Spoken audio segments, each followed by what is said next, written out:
appris le samo avec les pères blancs qui étaient venus pour le catéchisme et qui l'avaient formé à apprendre le samo et à écrire en samo pour pouvoir justement passer la catéchèse dans ce domaine. Donc voilà. Et après, j'ai fait la Tanzanie. En Tanzanie, quand vous allez le matin, vous levez le matin, vous voyez chaque vieil homme ou chaque vieille dame assise devant sa porte, elle lit un journal. C'est un journal en Swahili.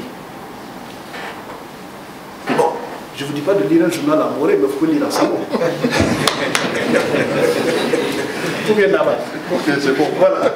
Donc, le Burkina doit plus seulement, ne doit pas seulement être exportateur de matières premières, c'est ce que nous faisons, de coton. C'est impensable. Aujourd'hui, je salue aussi toute cette volonté gouvernementale de faire du François d'Anfani et de permettre à nos femmes des villes et campagnes de pouvoir tisser et aussi de pouvoir produire. Mais il faut accompagner l'industrie avec ce qu'elle fait. Il y a le semi-industriel, mais il y a l'industrie. Nous ne pouvons pas être aussi grands producteurs de coton et puis nous envoyons des habits et nous envoyons du fil ou du coton pour racheter ce qui nous revient. Il faut que nous créions cette industrie ici. Mais pour faire ça, il faut de l'énergie. Et voilà un champion de l'énergie en face de moi. Je crois qu'on pourra venir dans ce débat. Les Burkinabés doivent améliorer les moyens de communiquer les idées scientifiques. Je ne vais pas revenir dessus, j'ai parlé du journalisme scientifique. Et l'enseignement scientifique et technologie orienté vers la pratique. Parce qu'on a beaucoup de chercheurs, on a beaucoup de gens qui font de la recherche fondamentale, plus que le Ghana. Mais le Ghana a beaucoup plus de secteurs pratiques que nous au Burkina. C'est pour ça qu'ils communiquent mieux, ils opèrent mieux et on les voit plus. Et ça, c'est quelque chose qu'il faut essayer de faire. Je ne dis pas qu'il faut arrêter la recherche fondamentale, mais il faut que la recherche appliquée aussi y ait sa place. Établir des partenariats entre les universités burkinabées. Vous voyez, on dit université Norbert Zongo, université Thomas Sankara, université Jeff Kizerbo. Il ne s'agit pas de créer ces universités pour qu'elles travaillent en silo. Il faut que les professeurs qui ont quitté l'université de Ouaga pour aller à Norbert Zongo puissent se rappeler d'où ils viennent et faire en sorte qu'il y ait une synergie entre les étudiants et les formations et pour pouvoir faire les bons dont on parlait déjà. Démultiplier les initiatives comme la Next Foundation, Einstein Foundation. Et ça, c'est quelque chose qu'il faut essayer de faire. On parle de Einstein Foundation, on peut parler de la fondation Frédéric Ouattara pour l'espace, par exemple. C'est quelque chose que je dis. Mais on peut parler de toute autre fondation. Parce qu'il faut que ces fondations que nous créons, que les gens puissent s'y retrouver. Parce que quand on parle d'Einstein, c'est lointain. Mais quand on parle de Régis Batiano, on sait que c'est de Réau.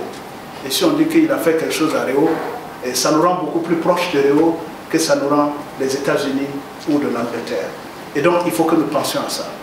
Et le prochain point que je vais aborder, c'est la diaspora burkinabé qui doit être présente et être un puissant moteur pour la promotion scientifique et technologique.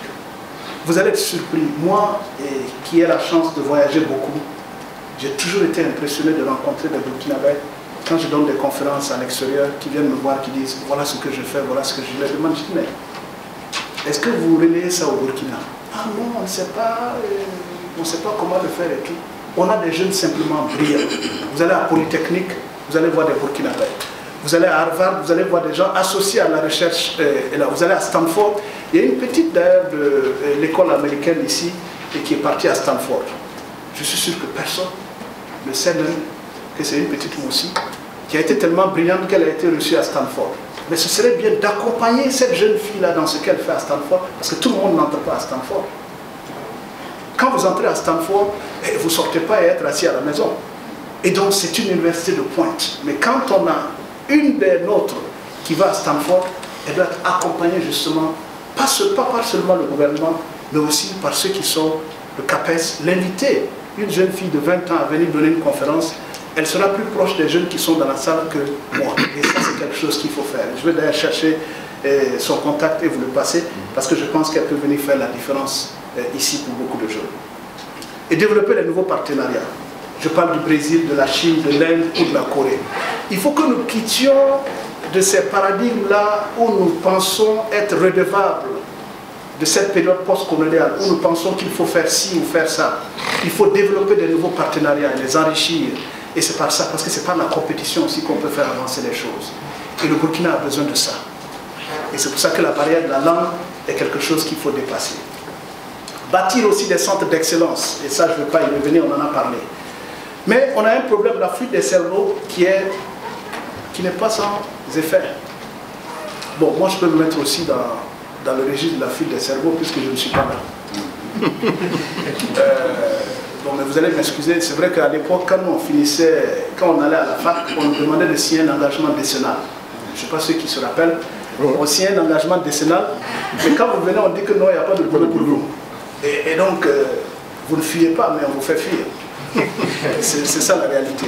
Donc, il faut créer justement un cadre pour que ceux qui sont financés par l'État, qu'il y ait un système pour les ramener à travailler.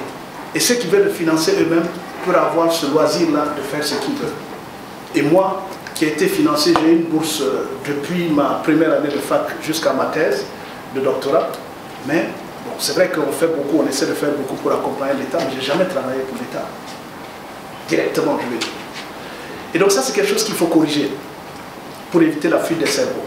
Et quand on paye des études, il faut justement que ce soit accompagné d'une politique qui fait qu'on ramène ces gens-là pour qu'ils travaillent pour l'État. Au moins pour rembourser ce que vous avez pris pour pouvoir payer vos études. Mais je crois qu'en vous parlant aujourd'hui, c'est une manière de rembourser aussi ce que j'ai réalisé. Et donc vous allez bien m'excuser.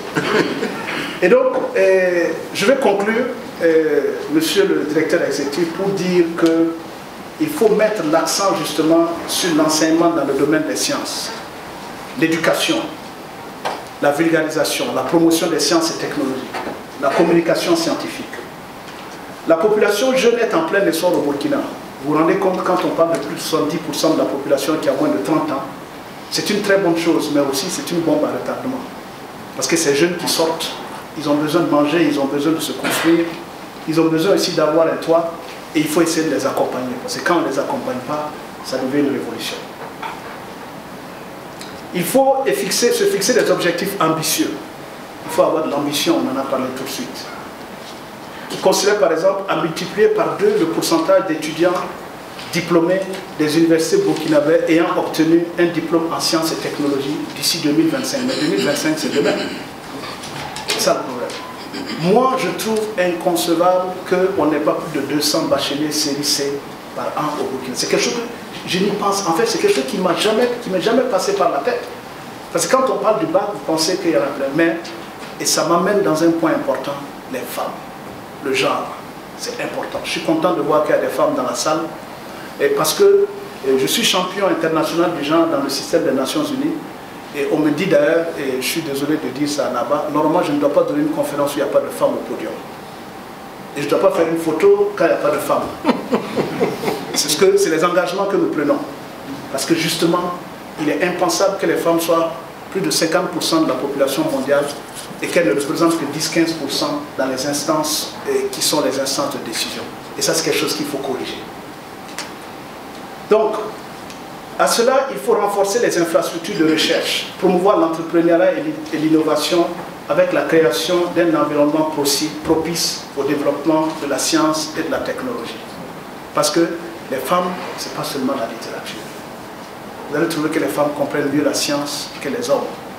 Mais elles se vendent moins en sciences et technologies, pas parce qu'elles ont peur, c'est parce que nous leur faisons peur. Monsieur le directeur exécutif, merci.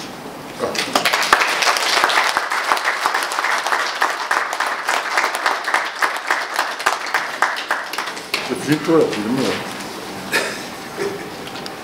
On s'attendait encore à autre chose. Mais... en tout cas, c'est très enrichissant. Je pense que je ne vais pas tenter de synthétiser ça. Je préfère laisser la parole au professeur Ouattara pour qu'il puisse aussi parler, parce que c'est un scientifique également. Donc après, on pourra échanger et on verra ce qu'on peut faire comme synthèse par la suite. Donc, professeur, je vous laisse la parole. Merci. Je suis honoré d'être présent ce matin parce que